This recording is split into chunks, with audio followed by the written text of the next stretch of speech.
আচ্ছা, কত ভালো ভালো ঘরের সম্বন্ধ এসেছিল তোর, কিন্তু তুই হ্যাঁ করলি না। যাও ব্যাগটা নিয়ে আসলি, তাও আবার বিয়ে বাড়িতে খাওয়ারই শেষ হয়ে গেল।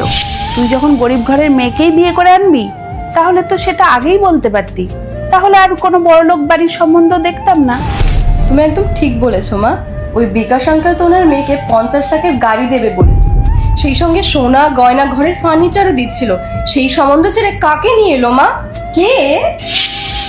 তুই তো আমার ছেলের বিয়েতে এসেছিলিস, দেখেছিলিস তো কি কি পেয়েছিল?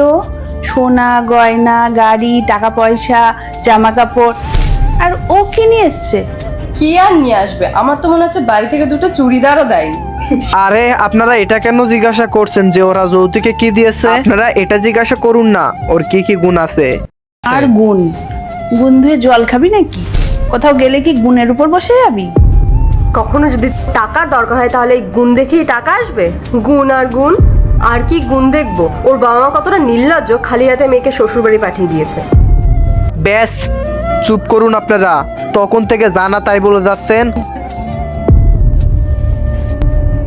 আপনারা এটা জানতে চাচ্ছেন তো ওর বাড়ি থেকে যৌতুকে কি দিয়েছে? তাহলে শুনুন। যদি মন থেকে ভালোবাসো তাহলে একটি লাইক এবং একটি সাবস্ক্রাইব করো। দেখা যাক আজকে কে কে এই ছবিটিকে ভালোবাসে।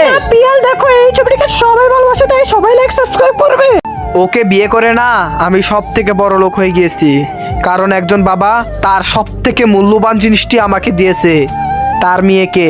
একজন মায়ের দুর্বলতা, একজন বোনের দুর্বলতা, আর একজন মা হয়ে আপনি। নেক্সট পার্ট চাইলে কমেন্ট করো।